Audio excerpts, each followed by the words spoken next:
Hello friends, welcome to Tan Law. In today's lecture series we are going to discuss international human rights law. International human rights law इसके बारे में discussion करने वाले हैं. उससे पहले आपको मैंने बता रखा है आपको origin and development of human rights. What is the origin and developments of human rights, और इसके जो हिस्टोरिकल बैकग्राउंड है ना, वो एक बार आप जाकर देख लीजिए. आपको डिस्क्रिप्शन में लिंक इसका मिल जाएगा. जो हिस्टोरिकल बैकग्राउंड है, ऑरिजिन डेवलपमेंट है, इसको मैं आई बटन में भी डाल दूंगा. ह्यूमन राइट्स को एक बार और ब्रीफ कर लेते हैं. ह्यूमन राइट्स मतलब मानव का अधिकार, जो मानवाधिकार के बारे में बात करता है. ये हमें बाय बर्थ मिलता है. इसमें किसी का भी जीने का अधिकार है, लाइक फ्रीडम, इक्वलिटी और रिस्पेक्टफुल वे में किसी को भी जीने का अपना अधिकार है. राइट टू लाइफ है. ओके. और यूनिवर्सल ह्यूमन राइट्स डे जो है ना, 10 दिसंबर को हर साल मनाते हैं. इंटरनेशनल ह्यूमन राइट्स डे भी उसको बोल सकते हैं. ओके. अब इंडिया में 28 सितंबर 1993 से लेकर मतलब 12 अक्टूबर 1993 मीन्स 12 अक्टूबर 1993 को ये NHRC आ गया था. नेशनल ह्यूमन राइट्स कमीशन हमारे यहाँ आ गया था. ओके. एंड इंडियन कॉन्स्टिट्यूशन में हर चीज़, इसके जो फंडामेंटल राइट्स है वो सारे मतलब ह्यूमन राइट्स को ही बताता है. अगर फंडामेंटल राइट्स की वायलेशन हो रही है तो कहीं ना कहीं ह्यूमन राइट्स की वायलेशन हो रही है. मतलब समानता का अधिकार सबको है, ज़िंदगी जीने का अधिकार सबको है, आज़ादी का अधिकार सबको है, सुरक्षा के साथ यानी कि फ्रीडम के साथ जीने का अधिकार. जो आर्टिकल 19 जो आपने पढ़ा है ना कॉन्स्टिट्यूशन के, मतलब फंडामेंटल राइट्स और DPSP को पूरा मिला दो तो उसमें कुछ ज़्यादा से ज़्यादा चीज़ें डाली गई हैं जो कि ह्यूमन राइट्स की बात करता है. ओके. अब तो ये समझ में आ गया. लेकिन आज इंटरनेशनल ह्यूमन राइट्स के बारे में पढ़ने वाले. इंटरनेशनल ह्यूमन राइट्स लॉ क्या क्या है. ऑरिजिन के बारे में तो बताया ही था मैंने इससे पहले वाले वीडियो में, जो कि आपको डिस्क्रिप्शन में लिंक मिल जाएगा. इंटरनेशनल ह्यूमन राइट्स लॉ होता क्या है, आते हैं. सबसे पहले आएंगे UN चार्टर. UN चार्टर 26 जून 1945 को साइन हुआ था. जैसे पता है, the charter of the UN United Nations is the founding document of the United Nations. So it was signed on 26 जून 1945. 26 जून 1945 को साइन हुआ था. कहाँ? सैन फ्रांसिस्को में. ओके. 24 अक्टूबर 1945 को UN एग्जिस्टेंस में आया था. याद रखना आप. मीन्स 24 अक्टूबर 1945 को UN came into existence. The United Nations can take action on a wide variety of issues due to its unique international character. Okay, अब UN क्या है कि UN चार्टर क्या है कि इसमें कि इंस्ट्रूमेंट ऑफ इंटरनेशनल लॉ है एक तरीके से. ओके. इसमें UN चार्टर कोडिफाई करता है. चार्टर क्या है ये? UN चार्टर कोडिफाई करता है major principles of international law. Okay. जो सबसे ज़्यादा व्यापक तौर पे जो प्रिंसिपल्स हैं इंटरनेशनल लॉ का, वो UN चार्टर के ही अंदर आता है. इसमें केवल जो कि इसमें क्या है ना कि मतलब मान लीजिए कोई देश के बीच में कॉन्फ्लिक्ट चल रहा है, उसको रोकता है. ओके.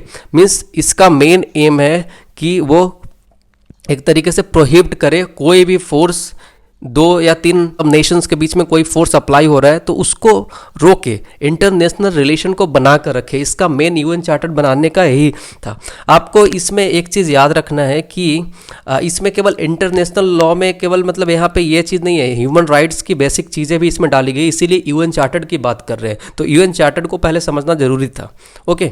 तो UN चार्टर कब आया था ये पता चला गया आपको. 26 जून 1945 को सैन फ्रांसिस्को में इसको साइन किया गया था. एंड आपको एक चीज़ और पता होना चाहिए कि जो UN चार्टर जो था ना 1945, याद रखना, जो कि E. रूजवेल्ट के द्वारा लाया गया था. इनका पूरा नाम लिख दे रहा हूँ.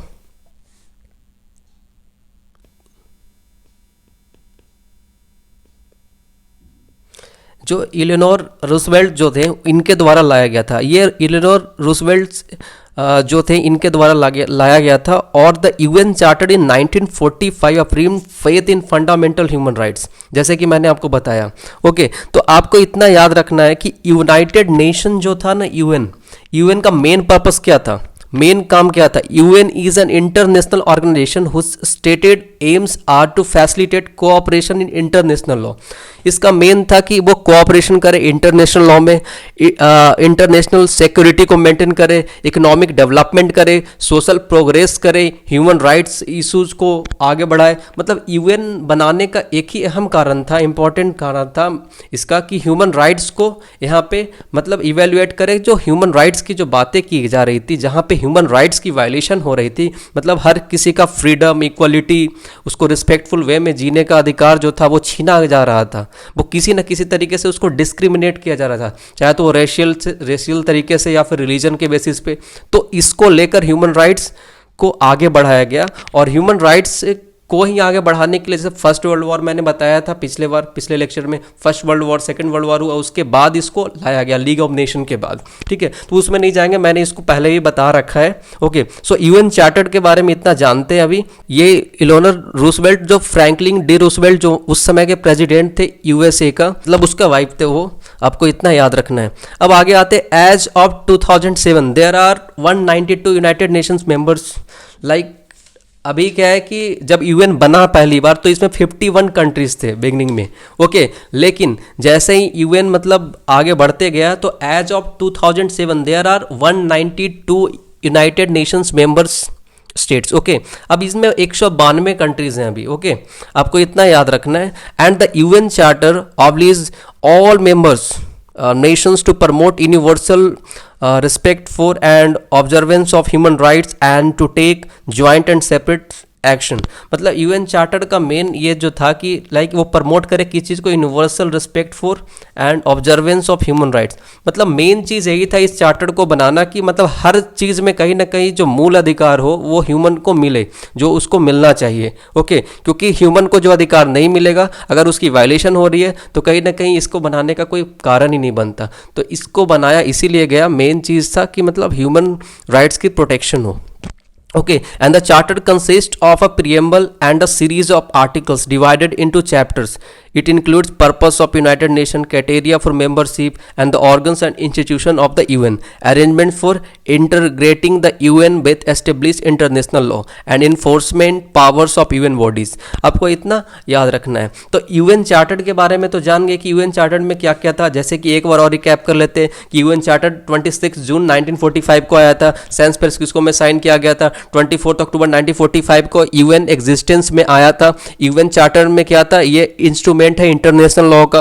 और यूएन चार्टर क्या करता है, कोडिफाई करता है क्या, मेजर प्रिंसिपल इंटरनेशनल लॉ का। इंटरनेशनल लॉ में बहुत सारे प्रिंसिपल्स आते हैं, केवल ह्यूमन राइट्स ही नहीं आता है, ओके। ये प्रोहिबिट करता है कि किसी 2-3 कंट्री के बीच में कोई फोर्स अप्लाई ना हो, उसको प्रोहिबिट करता है। अब यूएन चार्टर के बाद यूनाइटेड नेशन बना, जो 24 अक्टूबर 1945 को एग्जिस्टेंस में आया। उसका मेन मकसद था कि कोऑपरेशन करे इंटरनेशनल लॉ में, जो इंटरनेशनल लॉ मतलब जो है उसको कोऑपरेशन के साथ चले। फिर इंटरनेशनल सिक्योरिटी की बात करता है, फिर इकोनॉमिक डेवलपमेंट की बात करता है, सोशल प्रोग्रेस की बात करता है, ह्यूमन राइट्स इशू की बात करता है। मतलब यूएन बनाने का एक इम्पॉर्टेंट था कि इसका मतलब कि ह्यूमन राइट्स को प्रोटेक्ट करे। और इसके पीछे जो कमेटी थी उसको हेड कौन कर रहे थे, ई रूजवेल्ट। अब आते हैं universal declaration of human rights. Universal declaration of human rights के बारे में जानते हैं, जिसको शॉर्ट में बोलते हैं in a short like UDHR, okay. So universal declaration of human rights, जो इसके लाने की पीछे वजह थी लाइक कि ह्यूमन राइट्स को ग्लोबली और ह्यूमन राइट्स को रिकग्निशन मिले, ओके। और इसमें 8 ड्राफ्टिंग कंट्रीज थे जो कि इसको ड्राफ्ट करने में जो टाइम लगा था, इसमें 8 देश इसमें शामिल थे, ओके। और इसका जो हेड थे वही मिसेज ई रूजवेल्ट इसको हेड कर रहे थे, इलेनोर रूजवेल्ट, जो मैंने बताया था आपको, ओके। अब इसको पढ़ते हैं। In 1946 UN commission on human rights was constituted to form an international bill of rights. अब 1946 में क्या हुआ कि 1946 में जो UN कमीशन थी ना, UN कमीशन ने क्या किया, UN commission on human right जो थी, उन्होंने कॉन्स्टिट्यूट किया, फॉर्म किया international bill of rights. International bill of rights को फॉर्म किया 1946 में। लाने वाला कौन था, ये UN commission on human rights, okay. अब यहां तक तो जान गए। अब यहां पे जानते हैं कि this was done with aim to enforce human rights globally and give human rights a global recognition. मतलब ह्यूमन राइट्स को ग्लोबल रिकग्निशन मिले। फर्स्ट एम कि ह्यूमन राइट्स ग्लोबली आगे बढ़े और ह्यूमन राइट्स को एक ग्लोबल रिकग्निशन मिले, यानी कि उसको ग्लोबल आइडेंटिटी मिले, okay. And the drafting committee consisted of 8 countries. अब इसमें आपको एक चीज याद रखना है, एक चीज और याद रखना है इसमें आपको कि इसमें 8 कंट्रीज, ड्राफ्टिंग कंट्रीज शामिल थे और जिसको हेड कर रहे थे ई रूजवेल्ट, मिसेज ई रूजवेल्ट, यानी कि इलेनोर रूजवेल्ट। आपको इतना याद रखना है, ओके। द इंटरनेशनल बिल जो था कंसिस्ट करता है, international bill consist of universal declaration of. अब इंटरनेशनल बिल्स कंसिस्ट करता है यूडीएचआर, जिसको जानते हैं universal declaration of human rights से, और उसके बाद आईसीसीपीआर। देखिए ये तीनों चीज कंसिस्ट करता है, ये जो बिल है ना, इंटरनेशनल बिल ऑफ राइट्स, ये तीन चीजें को कंसिस्ट करता है। पहला universal declaration of human rights, जिसको यूडीएचआर इन शॉर्ट कहते हैं, और उसके बाद है आईसीसीपीआर, जिसको international covenant on civil and political rights कहते हैं। मतलब एक एग्रीमेंट होता है सिविल एंड पॉलिटिकल राइट्स को लेकर, वो कॉवेनेंट होता है। ओके, एंड उसके बाद ICESCR, जिसको हम कहते हैं international covenant on economic social and cultural rights. मतलब economic social and cultural rights को लेकर कोई एग्रीमेंट हो, कोई संधि हो, कोई ट्रीटीज हो। ओके, सो अब UDHR फोर्स में आया 10 दिसंबर 1948 को। 10 दिसंबर 1948 को, जैसे मैंने बता रखा है पहले भी, तो 10 दिसंबर इसी से क्या करते हैं हम, यूनिवर्सल ह्यूमन राइट्स डे मनाते हैं 10 दिसंबर को, means international human rights day. Okay, इतना तो आपको पता चला गया। अब आपको एक चीज़ और पता चलना चाहिए इसमें कि इट कंसिस्ट ऑफ 30 आर्टिकल्स। जो ये UDHR जो है, ये जो कंसिस्ट करता है, ये कंसिस्ट करता है 30 articles. Okay, it consists of 30 articles in which it covers civil, political, social, economic rights. So some of the rights mentioned under UDHR were also adopted as a fundamental rights in the Indian Constitution. Okay, अब जैसे कि सम of rights जो mention है UDHR में, उसको adopt किया गया जो कि फंडामेंटल राइट्स जो हमारे कॉन्स्टिट्यूशन में दिया गया। और ज़्यादातर जो इंडियन कॉन्स्टिट्यूशन की अगर बात करें तो हमारे कॉन्स्टिट्यूशन में जितनी भी चीज़ें डाली गई हैं फंडामेंटल राइट में बेसिकली, या DPSP में, वो कहीं ना कहीं ह्यूमन राइट्स को लेकर ही डाला गया है। और वो ह्यूमन मतलब 1993 से पहले ही कॉन्स्टिट्यूशन बनी थी, तो उस समय मतलब ये जो फंडामेंटल राइट है ना, हमारे यहाँ, हमारा कंट्री जो है डेमोक्रेटिक कंट्री है, तो यहाँ पे ह्यूमन राइट्स को अच्छे तरीके से मतलब इम्प्लीमेंट किया जाता है। सो फंडामेंटल राइट की जहाँ तक बात है, हमारे यहाँ फंडामेंटल राइट सबको मतलब जो राइट टू फ्रीडम है बिल्कुल मिला हुआ है। फ्रीडम, इक्वलिटी या फिर रिस्पेक्टफुल वे में जीने का अधिकार सबको मिला हुआ है। ओके, सो अब इसको एक केस से समझते हैं। यहाँ पे सुप्रीम कोर्ट ने एक केस था हमारे यहाँ, Kesavananda Bharati versus state of Kerala. इसमें ऑब्जर्व किया गया था that the universal declaration may not be legally binding instruments, but India being a signatory member यानी कहने का मतलब है कि इंडिया ने इसमें साइन कर रखा है, जो एग्रीमेंट है उस पैक्ट पे साइन कर रखा है, कॉवेनेंट पे, and has understood the nature and the importance of human right at the time of constitution was formed। कि जब कॉन्स्टिट्यूशन बना था उस समय इसको ध्यान में रखा था इंडिया की मतलब जो ह्यूमन राइट्स की क्या इंपॉर्टेंस है। ओके, तो जैसे कि फंडामेंटल राइट में हम जानते हैं कि फंडामेंटल राइट एक जो मूलाधिकार है हमारा, जो विशेष अधिकार देता है हर किसी को, हर किसी जो नागरिक है यहाँ का, जो इंडियन सिटीजन है, तो फंडामेंटल राइट सबको मिला हुआ है। ओके, सो मेन आपको याद रखना है कि फंडामेंटल राइट में क्या दिया गया है। फंडामेंटल राइट्स में हर चीज़ें दी गई है, जिसमें हर चीज़ों की बात करता है, आगे मैं बताऊंगा आपको। So UDHR has helped to form other treaties, like बहुत सारे ट्रीटीज़ को हेल्प मतलब बनाने में, फॉर्म करने में उसको मदद किया UDHR, क्योंकि UDHR ही जो ऐसा चीज़ है, universal declaration of human rights, जो कि लाया यहाँ पे कि एक ग्लोबल रिकग्निशन दिया किस चीज़ को, ह्यूमन राइट्स को। Okay, so the international convention of elimination of racial discrimination, कहीं पे भी अगर कलर ऑफ स्किन को लेकर कोई डिस्क्रिमिनेशन होता है तो इस चीज़ों को भी लेकर एक इंटरनेशनल कन्वेंशन हुआ, यानी कि यहाँ पे इंटरनेशनल कन्वेंशन हुआ, यानी कि कोई किसी तरीके का कोई रेशियल डिस्क्रिमिनेशन ना हो, means there should be no discrimination on the basis of colour of skin. Okay, so 1965 में इसमें बहुत सारे कंट्रीज़ ने इसको मतलब इस तरीके की चीज़ों को माना। फिर उसके बाद आया international covenant on economic, social and cultural rights, means economic rights को लेकर, सोशल राइट को लेकर और कल्चरल राइट्स को लेकर एक मतलब एक नियम बना, यानी कि आप जिसको कह सकते हो एक लीगल एग्रीमेंट कह सकते हो, कि जो कि एक कुछ कंट्रीज जो इनमें शामिल थे उन्होंने साइन किया था इसको। ये भी प्रेरित किससे हुआ था, UDHR, universal declaration of human rights से ही लिया गया था। ओके, तो ये बहुत सारे ऐसी इंटरनेशनल एग्रीमेंट, ट्रीटीज हुए। ओके। तो इसमें इकोनॉमिक की बात की, इकोनॉमिक आर्थिक तरीके से, सोशल तरीके से, कल्चरल राइट्स के तरीके से, मतलब इन चीज़ों को लेकर किसी को प्रताड़ित ना किया जाए ह्यूमन बींग को। Okay. The international covenant on civil and political rights, इसको भी लाया गया था UDHR से कि इंटरनेशनल कॉवेनेंट ऑन सिविल और पॉलिटिकल राइट्स को लेकर जो इंटरनेशनल ट्रीटीज़ हुए, एग्रीमेंट हुए, लीगल एग्रीमेंट जो हुए। ओके। अब आते हैं the convention on elimination of all forms of discrimination against women. अब कोई एलिमिनेशन हो रहा है, बहिष्कार कर रहा है, मतलब डिस्क्रिमिनेशन जो हो रहा है महिलाओं के खिलाफ। ओके। महिलाओं के अगेंस्ट जो डिस्क्रिमिनेशन हो रहा है, उस डिस्क्रिमिनेशन को मतलब एक तरीके से एबोलिश किया गया। ओके। उसको लेकर एक लीगल एग्रीमेंट किया गया कि महिलाओं के अगेंस्ट कोई डिस्क्रिमिनेशन अब नहीं होगा। There will be no discrimination against women and there should be elimination of all forms of discrimination against women. Okay.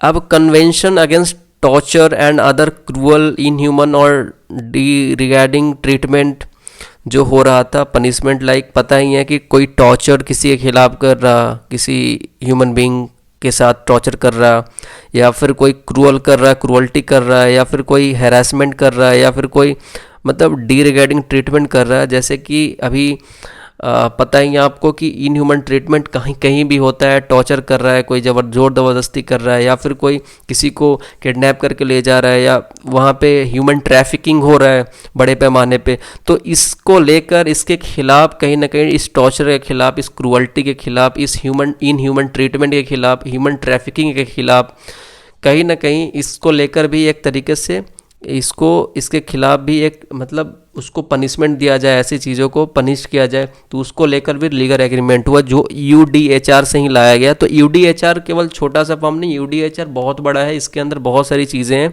इसमें से कुछ चीज़ों को लेकर कहीं ना कहीं इंटरनेशनल एक तरीके से लीगल एग्रीमेंट बना कुछ देश के बीच में। ओके। बहुत सारे कंट्रीज, मान लीजिए 10 कंट्री, 15 कंट्री, कुछ कंट्रीज मिलकर अपना इंटरनेशनल ट्रीटी बनाए कि हम सब मिलकर इसको फॉलो करेंगे। Okay. And the convention on the rights of the child, the convention on the rights of the child. Okay. 1989। तो ये सारी चीज़ें कहाँ से आई? ये सारी चीज़ें आई UDHR से, आपको इतना याद रखना है। Now come to importance rights mention under universal declaration of human rights. Okay. So universal declaration of human rights के अंदर इतनी सारी चीज़ें मेंशन है, लाइक राइट टू इक्वलिटी की बात करते हैं, जहाँ पे हम समानता की बात करते हैं, जैसे हमारा आर्टिकल 14 भी बताता है कॉन्स्टिट्यूशन की। Okay. Right to freedom, right to life and personal liberty, protection from slavery, कि कोई किसी का गुलामी नहीं सहेगा, कोई अब स्लेव ट्रेड नहीं कर सकता है कोई किसी का ज़बरदस्ती, समझ रहे हैं। Freedom of conscience and religion, practice of religion, और रिलीजन को प्रैक्टिस करने का, रिलीजन को फॉलो करने का, ये मतलब आज़ादी मिले सबको। Remedy for enforcement of right, कि जो राइट है उसका उपचार मिले। ओके। जो किसी का हक है उसको वो हक मिले, समझे। अब आपको एक चीज़ याद रखना, ये सारी चीज़ें आपको लग रहा है ना ये फंडामेंटल राइट से रिलेटेड है। तो फंडामेंटल राइट्स कहीं ना कहीं, सारी फंडामेंटल राइट्स जो एक ह्यूमन बीइंग को मिला हुआ है, या कोई भी सिटीजन हो किसी भी कंट्री में, तो उसका फंडामेंटल राइट्स UDHR के अंदर मतलब कंटेन करता है। ओके। इसमें हर चीज़ शामिल किया गया है, आपको इतना याद रखना है। Now come to international covenant on civil and political rights, यानी कि ICCPR। ICCPR मतलब international covenant on civil and political rights. So इसके बारे में सबसे पहले जानेंगे, international covenant on civil and political rights होता क्या है। ये फोर्स में आया मार्च 23, 1976। ओके। मार्च 23, 1976। और 2019 तक इसमें कुल जो कंट्रीज हैं इसमें शामिल, जो ICCPR यानी कि international covenant on civil and political rights, ये जो लीगल एग्रीमेंट है, इंटरनेशनली लीगल एग्रीमेंट है, जो कि सिविल एंड पॉलिटिकल राइट्स की बात करता है। इनमें करीबन 173 कंट्रीज मौजूद है, याद रखना है आपको, 173 कंट्रीज मौजूद है। 2019 तक का मैं डाटा बता रहा हूँ आपको। ओके। 2019 तक 173 कंट्रीज इनमें मौजूद थे, एंड इनमें 53 आर्टिकल्स हैं।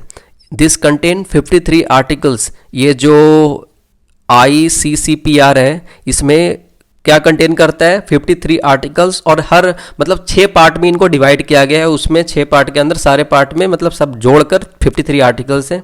ओके, और ये प्रोटेक्ट करता है लाइफ, लिबर्टी, फेयर ट्रायल करे, freedom of speech and expression. Okay, ये सारी चीज़ें इनमें बताया गया है। मतलब मेन पर्पस है कि एक इनहेरिएंट डिग्निटी जो किसी का होता है ना, the quality of human being जो होता है, इट्स अ वर्थी। ओके, ये ऑनरेबल होता है कि किसी का ह्यूमन बींग का एक नेचुरल कैरेक्टर होता है, नेचुरल लाइफ होता है। ओके, तो उसका ह्यूमन जो इनहेरिएंट डिग्निटी है उसको प्रोटेक्ट करे।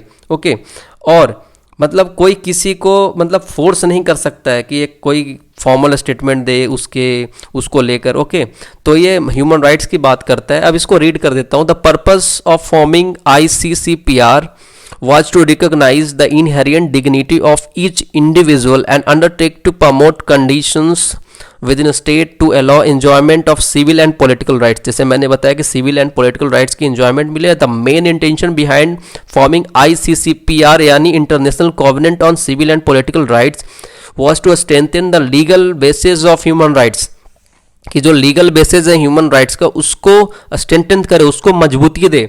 The fact the UDHR is not legally covenant and now under the obligation to abide by the articles mentioned under ICCPR and any violation of these rights are considered as punishable offense।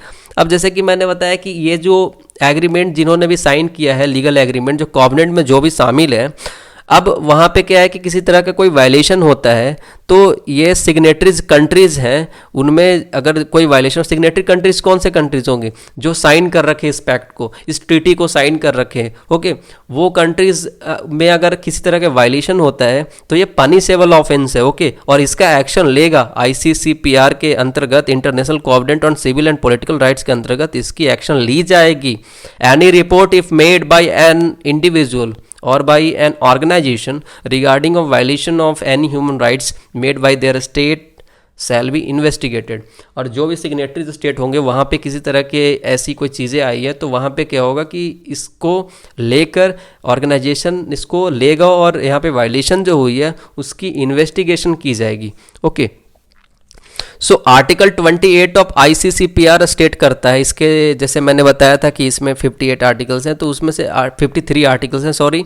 सो इनमें article number 28 जो है, जो बात करता है ICCPR के, states that there should be a human rights committee which shall perform different functions like making reports, enforcing the rights, etc. So Article 40 and 41 of ICCPR indicates how the report are to be formed and to whom it should be submitted, कि किस तरीके से report बनाया जाएगा और किनको submit किया जाएगा, ये आर्टिकल 40-41 बात करता है।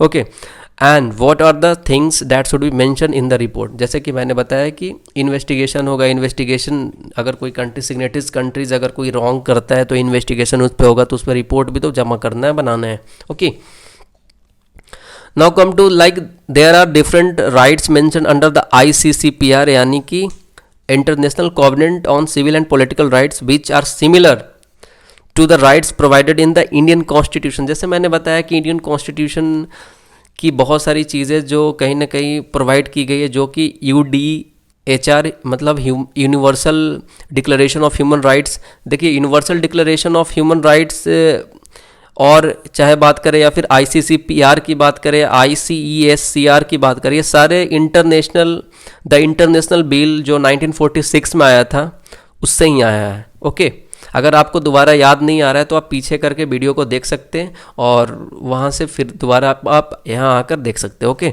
सो आपको इतना दिमाग में रखना है। First one is like equality of opportunity to public service, इसके आर्टिकल 25, ये आर्टिकल बात कर रहा है इसका, ठीक है, ICCPR की।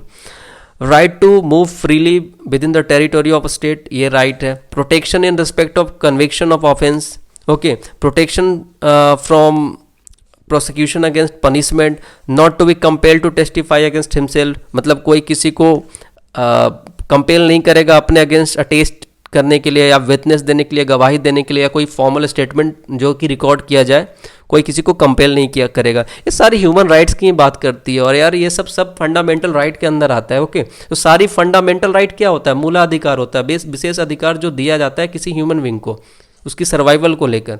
ओके, अब आते हैं आगे, international covenant on economic, social and cultural rights, ये भी ज़रूरी है। अब देखिए यहाँ पे अब थर्ड टॉपिक आ रहा है इसका, द इंटरनेशनल बिल का फर्स्ट टॉपिक था UDHR, द इंटरनेशनल बिल जो 1946 में आया था उसका फर्स्ट टॉपिक था UDHR, सेकंड ICCPR जो कि international covenant on civil and political rights हो गया, एंड थर्ड वन जो है ये थर्ड वन जो है यहाँ पे जो कि है ICESCR, जो बात करता है international covenant on economic, social and cultural rights के बारे में। ओके, तो इसके बारे में भी जान लेते हैं ये है क्या। तो सबसे पहले आपको ये जानना है कि यहाँ पे कि ये कब आया था। So international covenant on economic, social and cultural rights जो आया था 3 मार्च 1976, जैसा कि मैंने बताया। सो ICESCR came into force and as of 2019 it has 173 signatories countries। इनमें 173 बाकायदा इनमें कंट्रीज मतलब 2019 तक का डाटा मैं बता रहा हूँ, इनमें 173 कंट्रीज जो सिग्नेटरीज कंट्री है जिन्होंने एग्रीमेंट को साइन कर रखा है वो कंट्रीज इनमें शामिल है। And it's consist of 31 article. जो ICESCR जो है ना, इनमें 31 आर्टिकल शामिल है जो कि डिवाइडेड है 5 पार्ट में। पिछले बारे में 8 पार्ट में डिवाइड था, 53 आर्टिकल जो उसमें मैंने बताया था। Okay, as ICESCR majorly deals with the rights like right to education. देखिए इनमें क्या क्या मेजरली जो चीज़ें हैं ICESCR में, जैसे ये बात करता है राइट टू एजुकेशन को लेकर, शिक्षा को लेकर बात करता है, right to educate standard living, standard of living को लेकर कि किसी को पर्याप्त स्टैंडर्ड ऑफ लिविंग होना चाहिए जो कि जीने के लिए सही है। ओके, एक पार्टिकुलर इन्वायरमेंट मिलना चाहिए। राइट टू हेल्थ की बात करता है ये, और लेबर राइट्स की बात करता है, एटसेट्रा, और भी बहुत सारी चीज़ें हैं इसमें। सो मेजर पार्ट जो है वो शिक्षा को लेकर यानी कि एजुकेशन को लेकर, स्टैंडर्ड ऑफ लिविंग को लेकर, और राइट टू हेल्थ को लेकर, और लेबर राइट को लेकर मेजर पार्ट ये मतलब बात करता है ये international covenant on economic, social and cultural rights ICESCR, जिसको इन्हें शॉर्ट कहते हैं। और इनमें कितने कंट्रीज शामिल है? 173 सिग्नेटरीज कंट्रीज है जिन्होंने साइन कर रखा है बाकायदा एग्रीमेंट को। ओके, और ये 3 मार्च 1976 से एग्जिस्टेंस इसकी है। तो आगे आते हैं। अब ICESCR aims secure the social, economic and cultural rights of individuals. So there are certain rights under ICESCR which are similar to Indian Constitution. जैसे कि उसमें भी हमने देखा था, किसमें? उसमें भी देखा था ICCPR में, international covenant on civil and political rights में, कि कुछ चीज़ें हमारे कॉन्स्टिट्यूशन से मिलता है। तो इसमें भी हमारी चीज़ें कॉन्स्टिट्यूशन से मिलता है, जैसे equal pay for equal work, safe and human condition of work. इस DPSP आपने पढ़ा होगा, DPSP। तो आपको देखो, आपको ह्यूमन राइट्स को समझना है तो फंडामेंटल राइट जो हमारे कॉन्स्टिट्यूशन में है ना, और DPSP, ये दोनों चीज़ों को आपको पढ़ लेना है, ठीक है। आर्टिकल 12, 13 से लेकर जो आर्टिकल 51 तक जो हमारा कॉन्स्टिट्यूशन का है वो आप सारे पढ़ लीजिए। वो सारे ह्यूमन राइट्स की बातें करता है, उसमें अधिकतर से चीज़ें, और उसको एक तरीके से अंडरलाइन कर लो, आप उसको याद कर लो, ठीक है। एंड मैटरनिटी रिलीफ की बात करता है, राइट टू वर्क की बात करता है, अपॉर्चुनिटी टू चिल्ड्रन की बात करता है, कंपलसरी एजुकेशन टू चिल्ड्रन। ये सारी चीज़ें मेल खाता है किससे? हमारी जो कॉन्स्टिट्यूशन है उससे।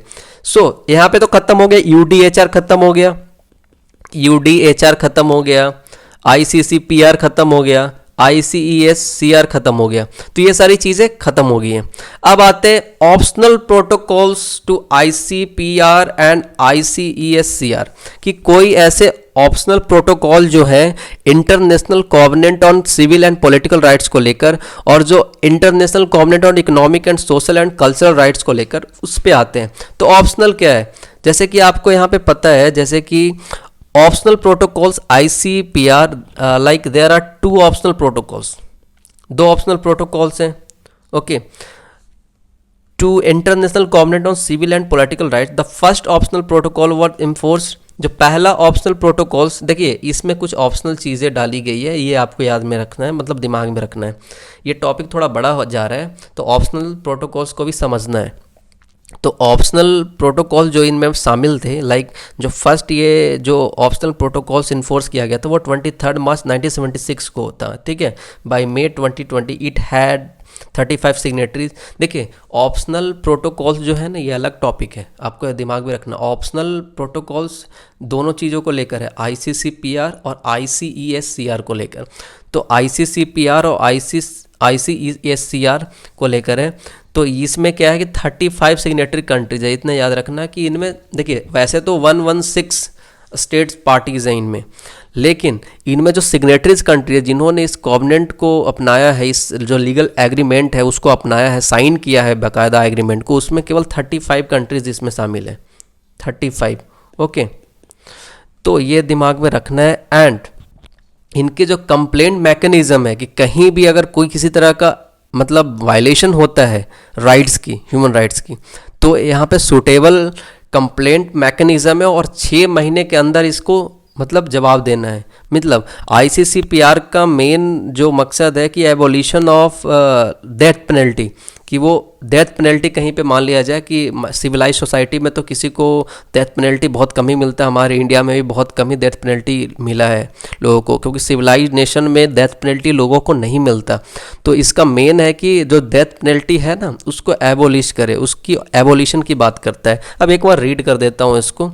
सो The aim of forming this protocol was to act as a complaint mechanism which would record and address the complaint of individual whose right under the covenant has been violated. Okay, कि जिसकी right covenant अगर violated है, जिन्होंने इसमें मतलब agreement, legal agreement किया है और उसमें किसी ने भी अगर इसकी वायलेशन किया है तो उसके अगेंस्ट लिया जाएगा, उसके अगेंस्ट कदम उठाया जाएगा।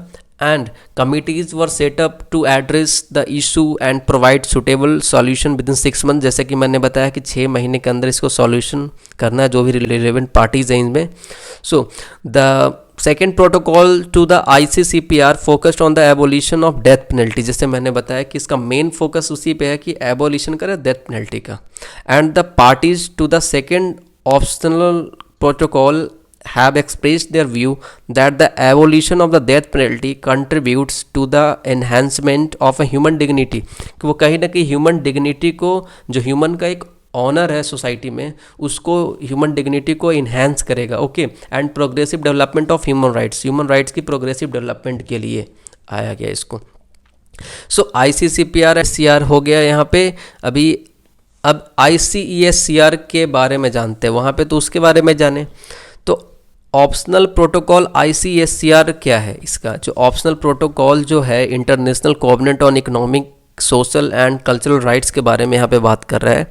तो इसकी ऑप्शनल प्रोटोकॉल क्या है, ध्यान से सुनिएगा। लेक्चर काफ़ी लंबा हो चुका है, आप पॉज करके बाद में भी देख सकते हैं, ऐसी कोई बात नहीं है। लेकिन ऑप्शनल प्रोटोकॉल टू ICESCR जो है, देखिए ऑप्शनल प्रोटोकॉल दोनों का है, जैसे मैंने बताया। पहला तो बता दिया ICCPR का, दूसरा ICESCR का है। सो ये प्रोवाइड करता है medium to aggrieved individual who like social, economical and cultural rights have been violated, कि किसी का सोशल, इकोनॉमिकल या फिर कल्चरल राइट्स किसी का वायलेट हुआ है। Okay, and have been violated to present his complaint in international level and seek remedy. So the optional protocol include 3 procedure. ये जो ऑप्शनल प्रोटोकॉल है ना, ये किस चीज़ का है? ये है international covenant on economic, social and cultural rights के बारे में, ICESCR में। इनमें कंप्लेंट प्रोसीजर को बताया गया, एंड इंक्वायरी प्रोसीजर को बताया गया, एंड इंटरेस्टेड कंप्लेंट प्रोसीजर को बताया गया। So now comparison between UDHR and ICCPR, यानी कि जो कंपैरिजन है दोनों के बीच में, इंटरनेशनल लाइक जो है universal declaration of human rights और international covenant on civil and political rights, इसके बीच में क्या कंपैरिजन है? तो कंपैरिजन तो UDHR और ICCPR के बीच में पहला कंपैरिजन मैं बता दे रहा हूँ, वैसे तो इसमें लिखा हुआ है वो रीड कर दूंगा मैं, लेकिन पहला कंपैरिजन ये है कि UDHR लीगली बाइंडिंग नहीं है, UDHR किसी पे लीगली बाइंडिंग नहीं है, लेकिन ICCPR लीगली बाइंडिंग है। अगर इसमें किसी कंट्री ने सिग्नेटरीज, जो कंट्रीज जो हैं जिन्होंने साइन कर रखा है पैक्ट पे, ट्रीटी पे, जो एग्रीमेंट, लीगल एग्रीमेंट जो होता है उस पर साइन कर रखे, लीगली बाउंड है वो उसको मानने के लिए। ओके, लेकिन ऐसा नहीं है। UDHR में बहुत सारी चीज़ें हैं, UDHR बहुत बड़ा है और एक ये सारी चीज़ें एक ही बिल से आया था, जो कि द इंटरनेशनल बिल जो 1946 में पास हुआ था, जो UN commission on human rights जो पास की थी इसको। सो बस आपको इतना याद रखना है कि जो UDHR है ना वो लीगली बाइंडिंग नहीं है किसी पे, लेकिन ICCPR में जितने भी कंट्रीज शामिल है, सिग्नेटरीज कंट्रीज जिन्होंने पैक्ट को साइन कर रखा है, सो वो तो बाइंडिंग है इसमें। एंड ICCPR कंप्रहेंसिव है, बड़ा है, व्यापक है, बहुत बड़ा है as comparable to UDHR। Okay, so let's read. अब इसको रीड कर लेते हैं एक बार। लाइक यहाँ पे लिखा है कि like UDHR and ICCPR are considered as essential documents. So when it comes to human rights, there are similarities between UDHR and ICCPR. For example, they consist of similar rights like right to life, liberty, freedom of speech, expression. देखिए हर चीज़ वैसे शामिल जैसे बराबर ही है, but some differences can also be found between UDHR and ICCPR। The most apparent difference is that the UDHR is not legally binding। जैसे मैंने बताया आपको, UDHR बाइंडिंग लीगली नहीं है, but ICCPR binds each of its signatories country, जिन्होंने भी sign कर रखा है इसको, बाइंडिंग है। And violation of the rights under the covenant is punishable offence. जो लीगल एग्रीमेंट है वो उसमें जो शामिल है, जो मान लीजिए 1, 2 कंट्री, 3 कंट्री, 4 कंट्री सारे शामिल है इस एग्रीमेंट में, और कोई भी कंट्रीज़ में ऐसा कुछ ह्यूमन राइट्स की वायलेशन होता है, चाहे तो वो वायलेशन किसी के लाइफ को, फ्रीडम को लेकर, लिबर्टी को लेकर, स्पीच को लेकर, एक्सप्रेशन को लेकर, या कोई टॉर्चर हो रहा है किसी तरीके से, तो उसके अगेंस्ट कदम उठाया जाएगा। Okay, so UDHR touches every aspects of human rights, but ICCPR mostly focused on civil and political rights। जैसे पता है ICCPR जो है मोस्टली, जो कि इसके नाम से ही है पता चलता है कि international covenant on civil and political rights की बात करता है basically. So however irrespective of fact that whether there are similarities between the two or not, or whether one is overlapping to the other, we can't deny that these rights are immensely important, not just in our present situation but also for the better in future। कि जैसे UDHR में तो बहुत सारी चीज़ें शामिल है, UDHR तो छोटा नहीं है, बड़ा है, लेकिन UDHR के साथ साथ जो है ना ICCPR में, ये केवल पॉलिटिकल राइट्स, इकोनॉमिक राइट्स के, मतलब civil right, basically civil and political rights के बारे में बात करता है ये। सो एक बार आप कंक्लूजन को देख लेना। कंक्लूजन में वही चीज़ बता रहा है, like every individual entitled to the basic human rights by birth. तो इसको आप एक बार देख लेना, जहाँ तक मुझे लगता है क्लियर ही हो चुका है। So thanks for watching, this Deepak Nandan signing off.